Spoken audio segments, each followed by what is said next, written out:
tadi kejujuran. Nah sebenarnya apa sih hikmah yang diambil oleh masyarakat Palopo dengan berkaitan dengan sidang etik ini? Ya, apa yang harus dipetik? Karena ini kan menyangkut apa istilahnya para pendukung 4 paslon ini. Silakan. Benar. Iya. Nah ini kan saya tidak mau berkomentar terlalu jauh. Iya. Terkait materi yang terungkap di dalam persidangan. Karena walaupun saya tidak mengurai, tidak menjelaskan secara detail, publik sudah tahu. Transparan, live ini bos. Masyarakat bisa menilai berkesimpulan, masyarakat bisa melihat bahwa ternyata yang terjadi seperti itu. Oh seperti ini.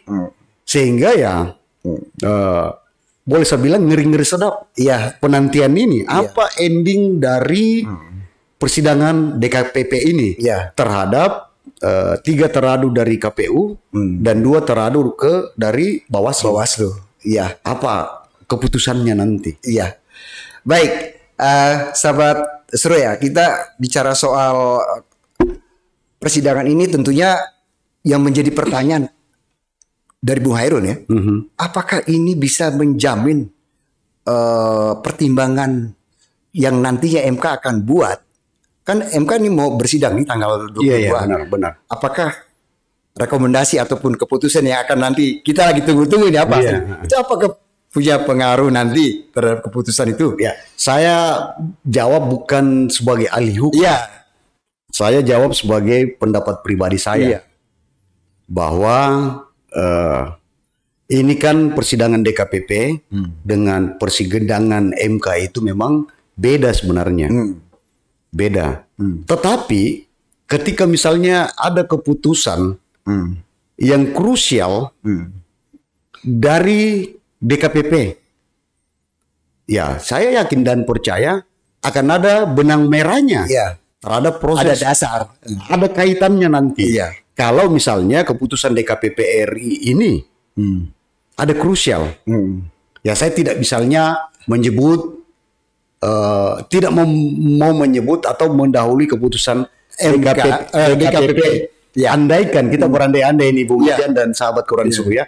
Andaikan keputusan DKPP itu pemecatan, andaikan dipecat komisioner. Siapa yang ganti?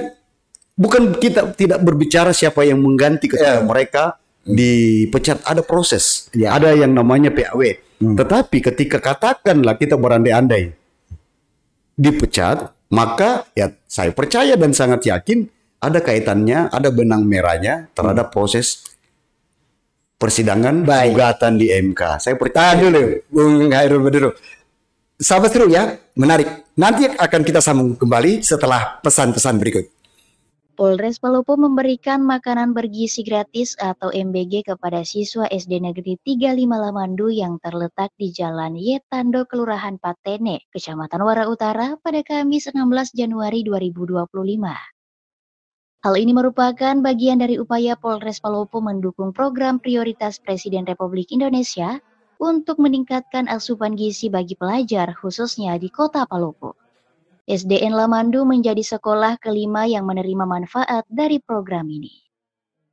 Polres Palopo berencana untuk memperluas cakupan program tersebut dengan lebih banyak sekolah yang akan mendapat manfaat setiap pekannya. Selain menyasar sekolah-sekolah, program ini juga nantinya akan menjangkau pondok pesantren di Kota Palopo. Polres Palopo membuka kesempatan bagi masyarakat yang ingin berkolaborasi dalam program ini. Proses pemasakan makanan dilakukan di Masjid Hidayatullah Polres Palopo dengan melibatkan polisi dan santri. Kapolres Palopo AKBP Syafi'i Nafsikin mengatakan bahwa program ini merupakan bentuk komitmen Polres Palopo untuk mendukung peningkatan kualitas hidup generasi muda melalui pemberian makanan sehat dan bergizi. Harapannya agar program ini dapat berkelanjutan dengan dukungan dari berbagai stakeholder. Baik, terima kasih. Siang ini kita telah memberikan makan siang gizi gratis kepada adik SD 35 Lamandu di Kelurahan Patene, dan ini sudah berjalan 5 kali. secara berkala. Kemarin sempat stop karena kegiatan Nataru, sehingga kami mulai lagi dan mudah-mudahan nanti bisa terus masuk ke sekolah-sekolah dengan kami giatkan juga program Walis School, sekalian nanti dari sekolahan bisa ngundang orang tuanya untuk kita beri sosialisasi, mengedukasi orang tua karena sudah mulai masuk sekolah dan kami perlu memberikan himbauan-himbauan kolaborasi juga nanti dengan Komnas Perlindungan Anak sehingga nanti bisa menyentuh ke semua sasaran di Kota Palopo ini. Kepala SDN 35 Lamando menyambut baik kegiatan ini. Ia menyebut bahwa program pemberian makanan bergizi ini sangat relevan dengan kebijakan yang diterapkan di sekolah terkait gizi siswa. Tak lupa pihak sekolah juga mengucapkan terima kasih kepada Polres Palopo yang telah memilih sekolahnya sebagai sasaran program makanan bergizi gratis. Program ini sangat relevan dengan apa yang kita juga programkan di sekolah, terutama daripada terkait dengan program daripada Kementerian 7 kebiasaan siswa itu adalah salah satunya adalah makanan bergizi. Kami ucapkan terima kasih kepada Kapolres Palopo yang telah menunjuk sekolah kami sebagai percobaan atau sosialisasi daripada makanan bergizi gratis ini. Selain itu, Camat Wara Utara Muhammad Ikhwan juga turut mengapresiasi jajaran Polres Palopo atas pelaksanaan program ini. Ia berharap langkah serupa juga bisa dilaksanakan di wilayahnya. Saya berterima kasih banyak ke Pak Kapolres beserta jajarannya. Ini program pemerintah Presiden kita bagaimana memberikan makanan bergizi gratis kepada anak-anak kita. Alhamdulillah, terima kasih banyak Pak Kapolres beserta jajarannya ini mensupport terus. Kami mudah-mudahan dari kami juga nanti bisa juga mengikuti langkah-langkah yang dilaksanakan Pak Kapolres. Dari Kota Palopo, Nada Gabrilia Seruya TV mengabarkan.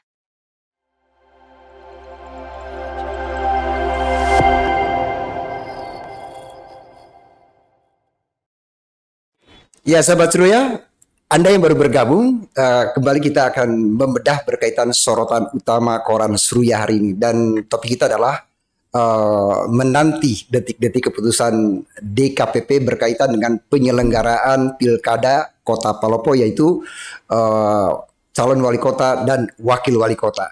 Saya masih menyambung nih Bung Hairul. Yeah. Saya masih penasaran itu tadi benang merah ini. Yeah. Nah, apakah ini memang ada hubungan ini antara keputusan DKPP berkaitan dengan apa yang menjadi nanti pertimbangan MK? Silakan. Ya, DKPP ini kan prosesnya beda, etik terhadap penyelenggara dan Bawaslu. Kemudian MK ini juga beda, memproses gugatan dari salah satu paslon. Yeah. Nah, kembali tadi saya bilang, kita andai-andai ini, andaikan di dalam persidangan etik pertama, ini menurut saya pribadi, para saksi atau para pihak yang dihadirkan, para ahli nih ya, dari dinas dinas pendidikan Jakarta Utara dan dari pihak kementerian membenarkan bahwa apa yang dipersoalkan pengadu yang menyebabkan terjadi maladministrasi adalah benar sah sesuai prosedur. Ya, maka selesai sudah ini persidangan MK. Ya. Bahwa memang apa yang digugat oleh paslon nomor urut 2 ketika terbukti di persidangan DKPP tidak ada ini masalah. Apa yang dilakukan oleh KPU selaku penyelenggara menetapkan salah satu pasangan calon benar, sahih, berhak, punya hak konstitusional karena memenuhi persyaratan administrasi, maka saya percaya bahwa selesai sidang MK. Ya, tanpa perlu lagi dilakukan persidangan, publik bisa menilai bahwa gugatan. Sebenarnya persyaratan calon ini sebenarnya kalau tidak ada timbulnya gugatan, kalau misalnya pihak penyelenggara memang lebih hati-hati atau gimana ini sebenarnya? Ya, sebenarnya penyelenggara ini dalam melaksanakan tugasnya kan ada aturan main, ada regulasi. syarat pencalonan ada. Pertama ya dia warga negara Republik Indonesia, sehat jasmani dan rohani, minimal tamat SMA dan sekolah sederajat, yang sah dan lain-lain. Nah, KPU sebagai penyelenggara tidak usah terlalu jauh melakukan apa artinya bermain-main. Tidak dipengaruhi. Ya, artinya KPU melaksanakan tugasnya dengan berpegang teguh pada undang-undang penyelenggaraan pemilu ya. Tidak boleh keluar dari situ.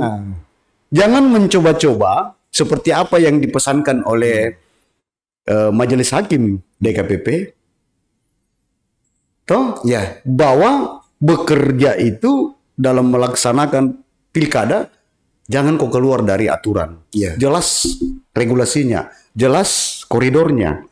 Nah, makanya di dalam persidangan DKPP kalau kita melihat secara utuh dari awal sampai akhir persidangan tahap pertama itu kan jelas tergambar di dalam.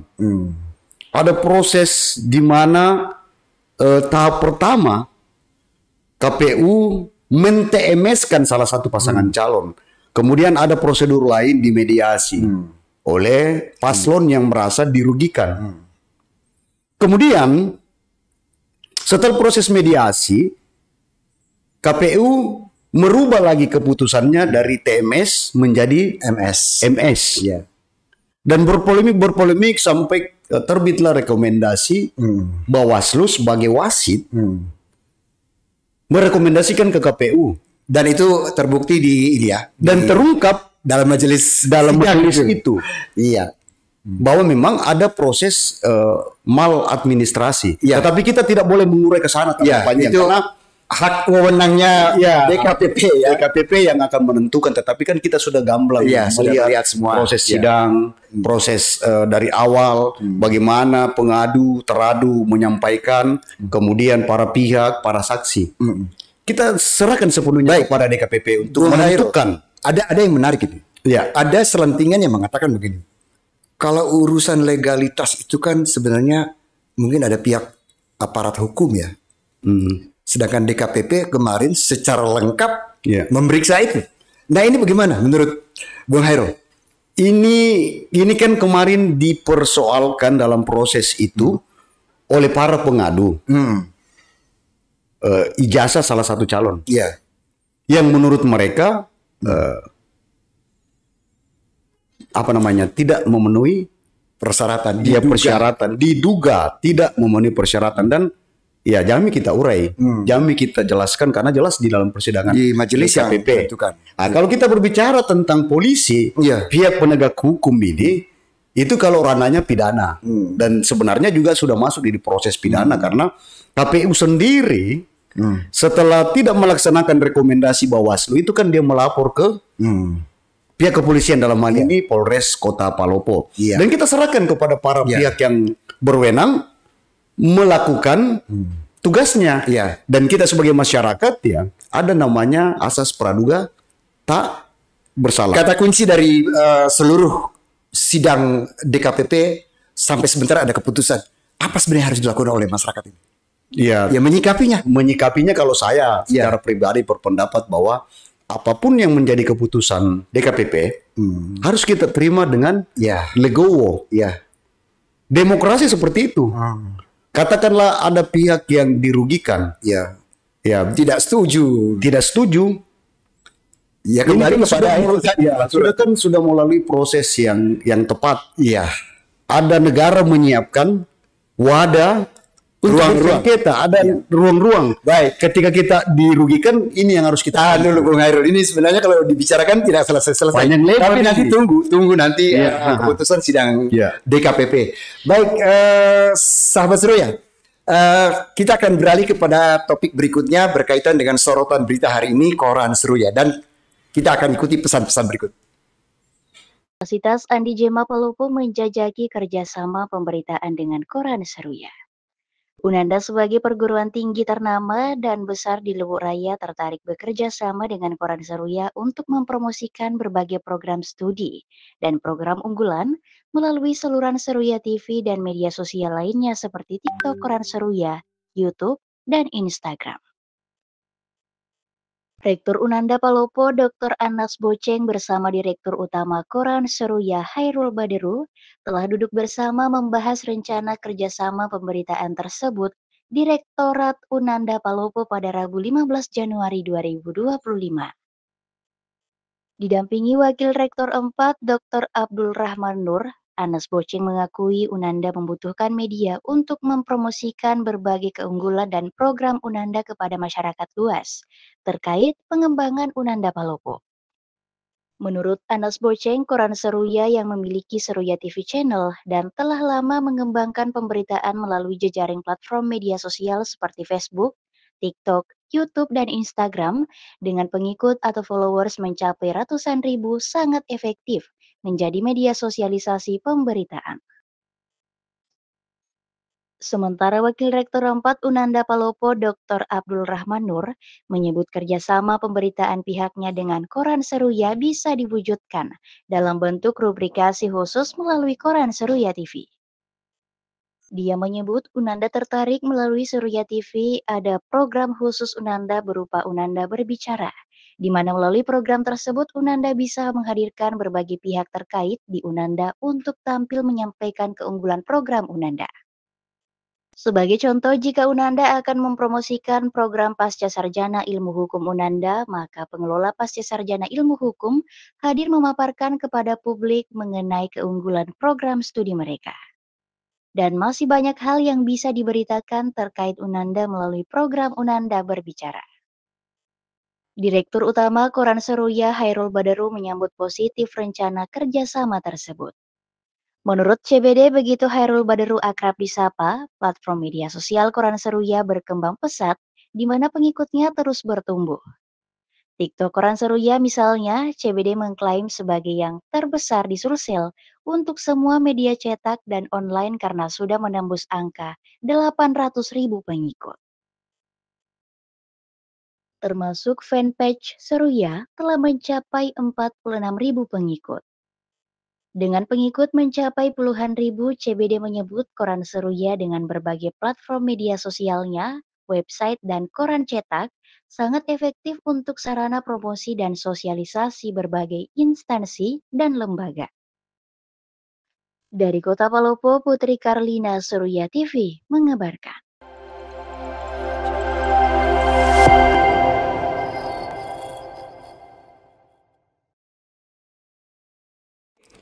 Ya, sahabat Seruya, kita kembali lagi dalam sorotan berita Koran Seruya hari ini. Tadi kita sudah berbicara tentang menanti harap-harap cemas berkaitan dengan keputusan DKPP berkaitan dengan penyelenggaraan pilkada pemerintah Kota Palopo, dalam hal ini pemilihan paslon calon wali kota dan wakil wali kota. Dan sorotan berikut, Bung Hairul, barangkali apa yang sekarang ini yang tren begitu? Ya. Ini kan seperti judul program Koran Seruya hari ini bahwa menanti keputusan DKPP terhadap terhadap komisioner dan Bawaslu Kota Palopo hingga masalah narkoba yang menjadi persoalan serius di Sulawesi Selatan. Nah, titik fokus ini pokok bahasan kita berita sorotan Koran Seruya hari ini adalah narkoba. Narkoba sudah menjadi persoalan serius.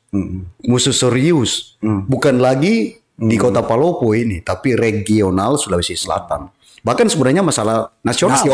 Sudah masalah nasional ini barang karena dampak dari penyalahgunaan narkoba ini kita ketahui kan merusak generasi bangsa. Nah, di Kota Palopo sendiri, kalau kita lihat tren penyalahgunaan narkoba dari pihak kepolisian dan BNN itu sangat meningkat setiap tahunnya. Dan ya sistem transaksionalnya juga sangat rapi. Yang paling memprihatinkan dan mengkhawatirkan ini adalah sasaran para pelaku penyalahgunaan narkoba ini mahasiswa dan pelajar. Generasi muda. Yang menjadi sasaran empuknya. Sehingga semua pihak sebenarnya memiliki tanggung jawab untuk bagaimana bersama-sama memerangi narkoba ini. Nah, Kapolda Sulawesi Selatan ini secara tegas mewarning para polisi di Sulawesi Selatan, Seluruh aparatnya. seluruh aparatnya, bahwa jangan kau coba-coba bersentuhan dengan narkoba, karena sanksinya tidak main-main, Ya. pecat. Iya, masa depan hilang. Masa depan hilang. Karena polisi ini adalah patron. Bagaimana kalau polisi yang terlibat sebagai penegak hukum ini menjadi contoh yang tentu tidak bagus. Dan warning Kapolda ini sebenarnya juga sudah banyak yang terbukti. Sudah banyak anggota kepolisian yang dipecat. Di Luwu, PTDH ya. ya PTDH secara tidak Ya, hormat. tidak hormat. Di Luwu itu akhir Desember itu ada satu anggota kepolisian yang secara resmi dipecat, terbukti terlibat penyalahgunaan narkoba. Kita tidak usah sebut identitasnya, inisialnya, Tapi ada. oknum itu ada. Di Palopo juga ada. Malah yang ironis di Palopo ini perwira dipecat juga sekitar November 2024. Dan tahun-tahun sebelumnya juga sudah ada. Nah, warning Kapolda ini mesti menjadi perhatian serius bagi aparat kepolisian. Iya. Pecah piring kok. Menjadi polisi itu susah. Iya. Banyak orang bermimpi menjadi polisi. Wah, Bercita-cita yang menjadi antrinya polisi. banyak. Antrinya tidak gampang Dan menjadi polisi. tidak sembarang orang yang bisa Iya. masuk ke situ. Dan alangkah apanya ketika Anda sudah menjadi polisi, terus dipecat hanya karena narkoba. Ya, baik. Sahabat Seru ya bicara soal tadi bagaimana upaya aparat mencegah, menanggulangi masalah peredaran narkoba ini. Kan yang perlu mendapat perhatian sebenarnya bagaimana sih menurut Bung Hairul sebagai penanggung jawab Koran Suraya, bagaimana aparat bekerja untuk mencegah ini, apakah melalui dunia pendidikan atau mungkin kepada tokoh-tokoh agama dan sebagainya. Silakan. Ya, penanggulangan peredaran narkoba ini menurut pendapat pribadi saya, Ya. itu memang tidak bisa dilakukan oleh satu pihak saja. Katakanlah polisi, katakanlah BNN, tetapi perlu dukungan dari semua stakeholder, terutama masyarakat. Nah, proteksi penyalahgunaan narkoba di internal keluarga misalnya, peran orang tua yang paling dominan, bagaimana mengawasi, mengamati anak-anaknya dalam pergaulan. Terus di lingkungan sekolah juga ini sebenarnya penting ada edukasi dari guru. Ya. Katakanlah seperti ini, guru sebelum memulai membawakan materi pelajaran, ada pesan-pesan terhadap siswanya bahwa narkoba ini zat yang berbahaya yang bisa merusak Jiwa raga. jiwa raga kesehatan kita. Iya. Ada edukasi yang diberikan guru terhadap siswanya, anak-anak didiknya, memberikan edukasi bagaimana siswa memiliki wawasan pengetahuan tentang narkoba. Terus bisa juga pihak kepolisian, dan ini memang saya lihat berapa kali Koran Suraya sudah memberitakan polisi yang turun ke sekolah-sekolah, apakah itu menjadi pembina upacara atau masuk ke kelas bertemu langsung dengan para siswa, memberikan sosialisasi tentang dampak dan bahaya narkoba bagi pelajar. Iya. Nah, ini sudah berjalan, dan sebenarnya pencegahan dan penanggulangan narkoba itu tidak hanya pada proses tangkap menangkap. Iya, iya. Semakin banyak Bukan di akhirnya, Iya. tapi di prosesnya itu. prosesnya. Ini kan orang hanya melihat bahwa tambah banyak ini pelaku narkoba yang ditangkap. Iya. Sebenarnya bukan situ. Kalau menurut saya pribadi. Tapi bagaimana memutus mata rantai peredaran narkoba dengan melakukan preventif. Baik, tahan dulu Bang Hairul. Sahabat Seru ya, kita akan kembali lagi. Nanti kita ingin bertanya bagaimana proses pelaporan kalau ada warga yang mengetahui, masyarakat atau aparat yang melakukan hal ini. Tapi kita akan ikuti pesan-pesan berikut. Kuota haji untuk kota Palopo pada tahun 2025 hanya sebanyak 102 jemaah ditambah 33 cadangan. Jumlah ini sama seperti kuota yang diberikan pada tahun-tahun sebelumnya dari 102 orang ini. Kemenak mencatat usia termuda 23 tahun atas nama Subhan Wiratama yang menggantikan orang tuanya. Sementara usia tertua 72 tahun atas nama Muhammad Arfah Pateha. Bagi masyarakat yang mendaftar pada tahun ini diingatkan bahwa mereka baru bisa berangkat ke Tanah Suci setelah 26 tahun, mengingat terbatasnya kuota dan banyaknya antrian jamaah yang telah terdaftar sebelumnya. Saat ini daftar tunggu untuk Kota Palopo sebanyak 2.845 orang. Kepala Seksi Penyelenggaraan Haji dan Umroh Kementerian Agama Kota Palopo, Haji Sirajuddin, mengatakan tiap masyarakat yang ingin mendaftar haji harus membayar 25 juta rupiah untuk mendapatkan antrian. Setelah waktu tunggu berakhir, jamaah diminta untuk membayar sisa biaya perjalanan haji. Saat ini, Kemenak masih menunggu keputusan resmi dari pemerintah terkait besaran biaya penyelenggaraan haji untuk tahun 2025. Kota Haji Kota Palopo tahun 2025 itu sebanyak 102 orang. Cadangan itu 33 orang. Kalau kembali dari pendaftaran yang sampai sekarang ini yang sebanyak 2.845 orang itu, maka estimasi berangkatnya itu sekitar 26 tahun. Kemenak Palopo menghimbau masyarakat yang namanya tercantum dalam daftar keberangkatan tahun ini untuk mempersiapkan diri dan melengkapi berbagai persyaratan administrasi yang diperlukan. Pihak Kemenak juga akan memberikan informasi secara berkala kepada jamaah. Dari Kota Palopo, Nada Gabrilia, Seruya TV mengabarkan.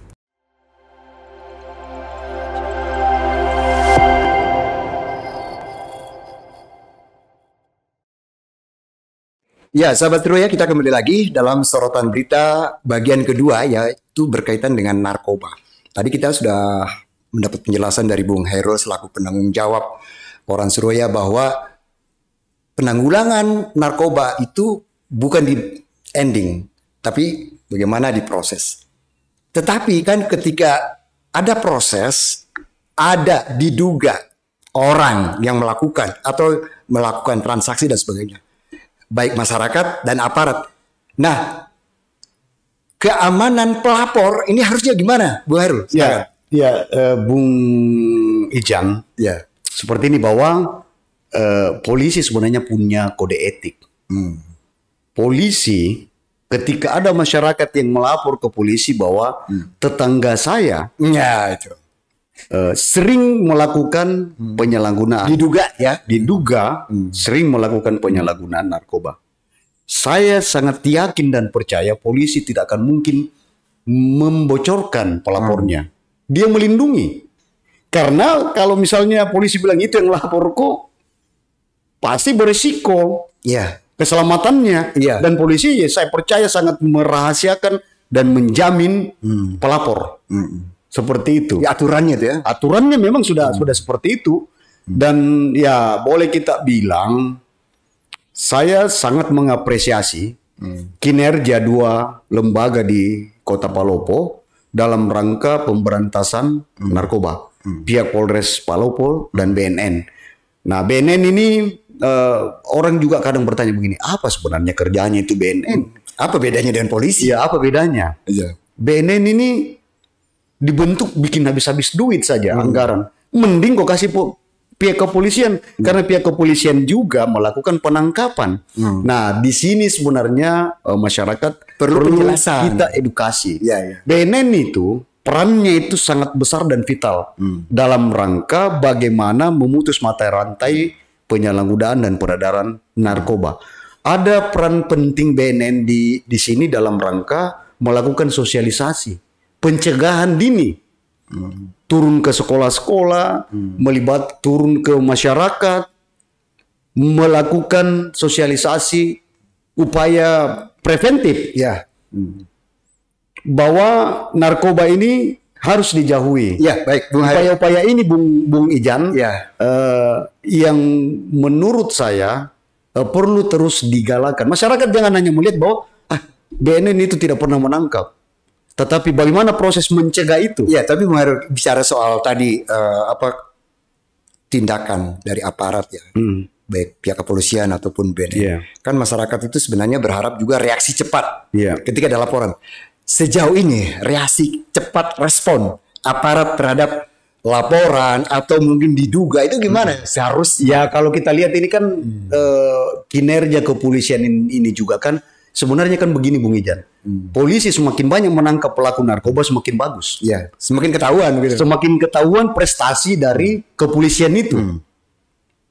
Dan satu hal bahwa satu kasus narkoba yang berhasil diungkap oleh pihak kepolisian mendapat reward. Ya. Apa rewardnya? Masyarakatnya dapat reward tidak?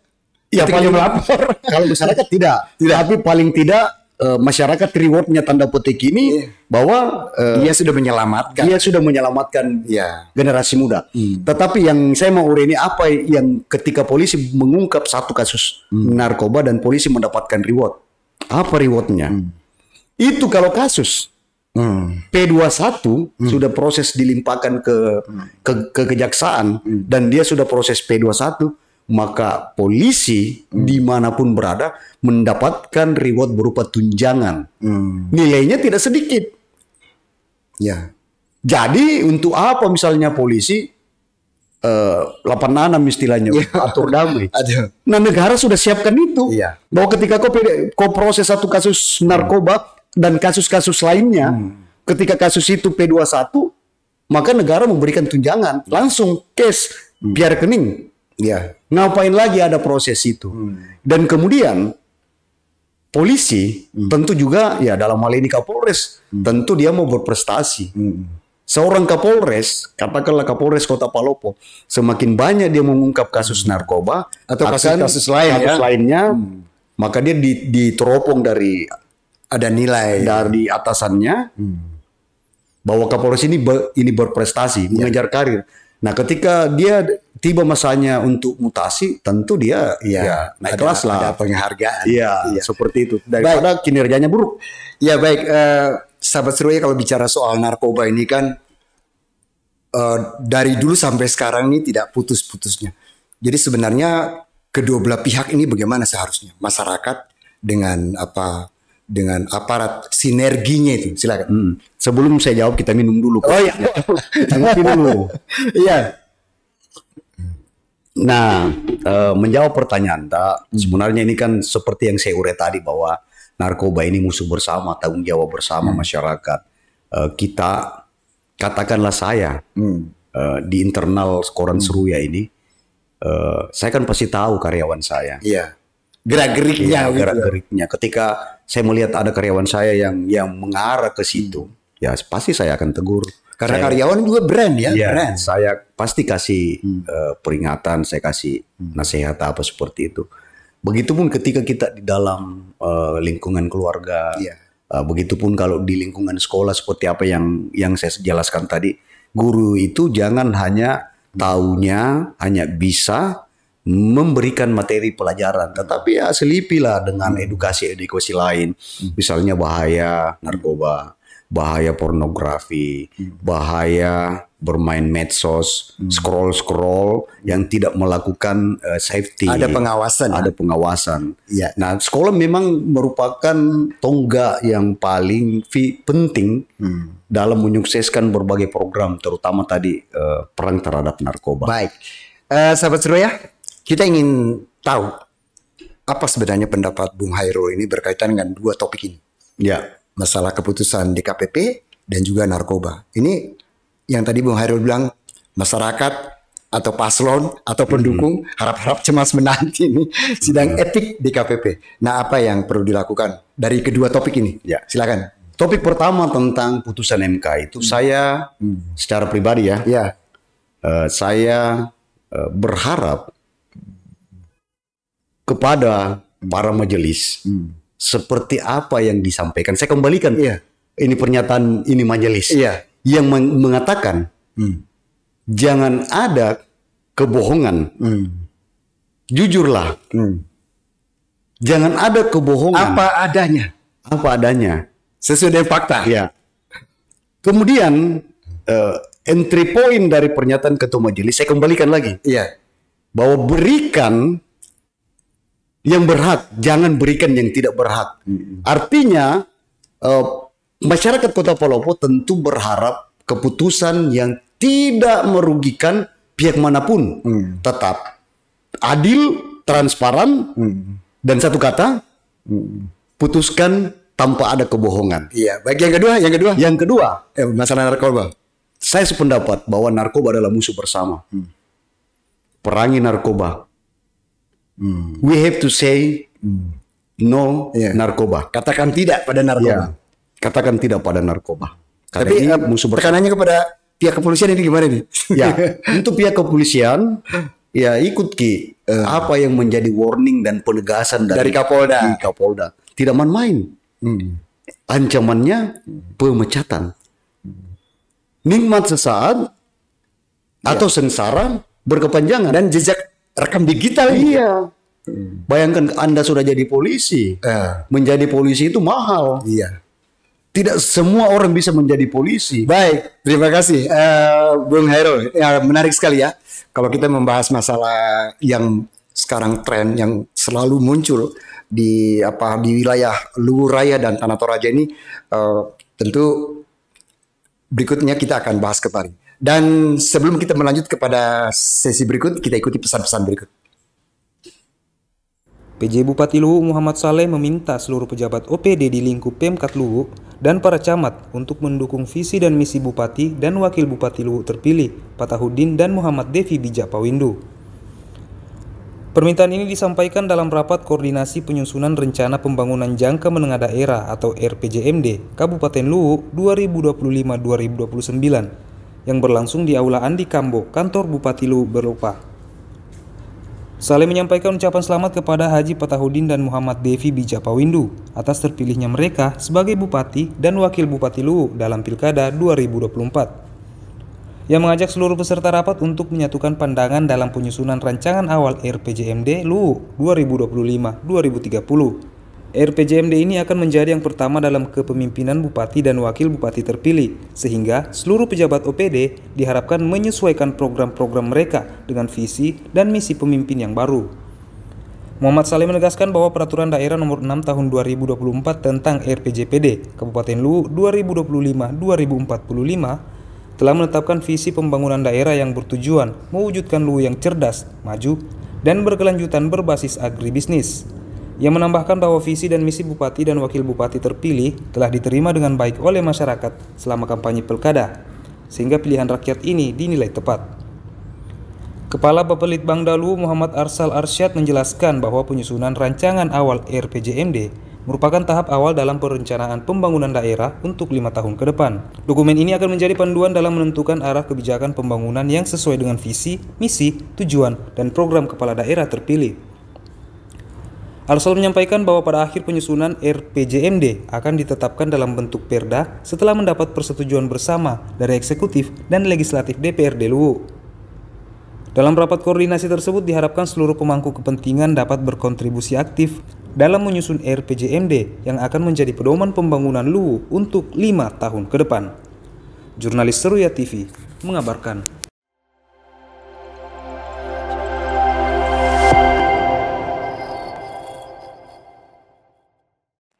Ya, sahabat Seruya, di sesi terakhir kita dalam Seruya hari ini ada berita-berita yang lain yang perlu Anda ketahui, dan tentunya ini akan dijelaskan oleh Bung Hairul. Ya, apa saja nih yang menarik selain dua tadi berita ini? Benar, Bung Ian, bahwa Koran Seruya edisi Jumat hari ini 17 Januari 2024 menyajikan beragam berita menarik.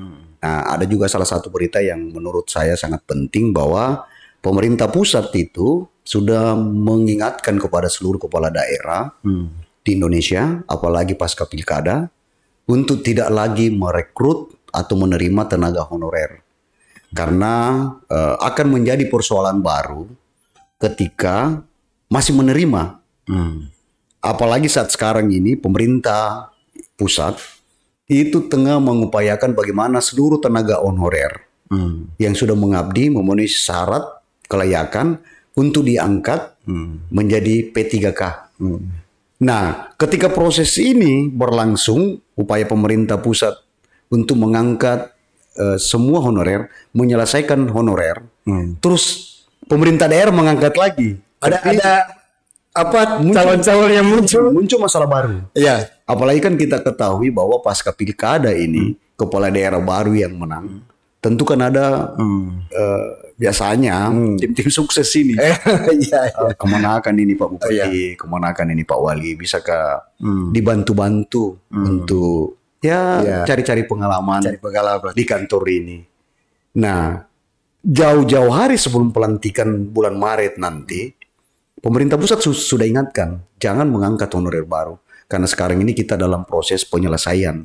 Semua honorer yang memenuhi persyaratan akan diangkat secara bertahap. Iya, tapi Bung Hairul kan bicara soal tadi honorer, calon honorer, ataupun tiba-tiba ada gitu ajaib. Ini kan kembali kepada pengawasan sebenarnya. Nah ini bagaimana menurut Bung Hairul? Mestinya kan pemerintah pusat jangan hanya mengeluarkan himbauan, beri sanksi dong kepada kepala daerah yang masih melanggar, masih berani mengangkat atau menerima tenaga honorer, ataupun misalnya kepala daerah, bupati atau wali kota juga menindaklanjuti himbauan atau edaran dari pemerintah pusat itu kepada para BKPSDM kepada semua kepala dinas, kepala OPD, bajangku angkat bikin fakta integritas. Kalau sampai angkat ada saya, Anda yang bertanggung jawab. Iya. Karena ketika misalnya pemerintah pusat saya makuling ini, istilahnya orang Palopo makuling, saya ulang lagi bahwa ketika pemerintah pusat tengah berupaya tahun ini untuk menyelesaikan persoalan honorer ini, sudah selesai dan kepala daerah juga rame-rame mengangkat tenaga honorer baru, berarti muncul masalah baru. Saya kira ini menjadi entry point-nya bahwa tenaga honorer yang ada saat ini, kita berharap bisa diselesaikan baik-baik. Baik, Bung Hairul, bicara soal tadi penyelesaian tenaga honorer yang lama, yang tercatat, kemudian yang baru. Yang mengkhawatirkan itu adalah penghilangan nama. Yang tercatat dan ada nama baru. Nah, ini kan sekarang ini ada kecemasan ini di masyarakat. Ini gimana ya harusnya? Sebenarnya tidak. Karena pemerintah ini sistem kepegawaian kita ini di BKN itu sudah bagus. Ada namanya database. Honorer yang dikatakan honorer adalah tenaga honorer yang terdaftar sebagai kategori 2. Yang mana yang disebut dengan kategori 2 adalah tenaga honorer yang tidak terangkat menjadi PNS setelah pemerintah pusat mengangkat seluruh tenaga honorer kategori 1. Ada yang tersisa. Nah, semua tenaga honorer yang masuk dalam kategori 2 sudah pernah mengikuti ujian. Ada kartu tesnya. Dan mereka sudah terdata di BKD, BKPSD istilahnya di setiap daerah, tembusannya, dan juga interkoneksi dengan database BKN. Katakanlah ada oknum di daerah yang mencoba-coba untuk memanipulasi, harus susah siap dengan pemeriksaan ya. biar dia mau manipulasi Bung Ijan tidak bisa. Baik, karena sebelum saya bahwa bagaimana mereka mau manipulasi sementara mereka yang baru misalnya mau masuk kategori ada muka baru nih, tidak ada kartu tesnya. Itu yang menentukan sebenarnya. Ada kartu tes. Baik, sahabat seru ya, menarik sekali nih bicara soal tenaga honor dan sebagainya. Tetapi kata kuncinya apa nih dalam hal ini? Pemerintah dan juga masyarakat ini di mana? Silakan. Ya, itu tadi kembali pada satu hal bahwa kita dukung upaya pemerintah pusat yang akan menyelesaikan persoalan honorer, angkat tenaga honorer yang berhak, memenuhi kelayakan, persyaratan, dan stop me. Dan pihak-pihak lain jangan memaksa. Stop me mengangkat honorer baru, kasihan. Kemudian juga menurut saya, ini menurut saya pribadi, saya sebenarnya Bung Ijan sebelum kita off, saya sebenarnya kalau mau jadi PNS Kak. Almarhum wali kota Palopo itu Alpatia buat almarhum Apiatan Riajeng itu pernah memberikan SK kepada saya kategori 1 8 orang itu karena pada waktu itu saya wartawan di salah satu media, kami adalah wartawan balai kota istilahnya. 8 orang ini termasuk saya dikasih masuk SK untuk diangkat menjadi PNS. Dan pada waktu itu saya ikut tes. Ya. Saya ikut tes pada waktu itu. Tetapi saya berpikir waktu itu, baik kalau saya jadi PNS, saya harus begini ketemu saya punya ini. Sementara ketika saya jadi wartawan, saya kapanpun bisa telepon wali kota. Sejajar. Ya, bukan sejajar, artinya saya bisa say hello kapanpun. Iya. Pada waktu itu dan yang dalam SK 8 orang itu, Jan, hanya saya yang tidak terangkat PNS, lainnya terangkat. Baik, menarik Jadi sekali. kata kuncinya sebelum kita akhiri bahwa memang saat ini rata-rata mindsetnya kita punya generasi muda ini PNS. Nanti kita bahas lagi. Karena sudah selesai. Sudah selesai. Ya. Tetapi pesan saya, janganlah mindset kita itu bahwa bekerja itu hanya harus PNS. Masih banyak pekerjaan lain yang bisa mendatangkan kesejahteraan, penghasilan yang lebih baik, dan hidup dan kehidupan tidak harus berkarir jadi PNS. Baik, sahabat Seruya, demikian ya pembicaraan kita kurang lebih 30 menit berkaitan dengan koran Seruya hari ini dan sorotan-sorotan beritanya. Dan ya Anda bisa memberikan komentar ataupun usulan apa saja yang bisa nanti ditampilkan pada esok hari, karena besok ada juga berita-berita yang akan muncul. Akhirnya saya Bekti dan Bu Hairul mengucapkan terima kasih. Assalamualaikum warahmatullahi wabarakatuh.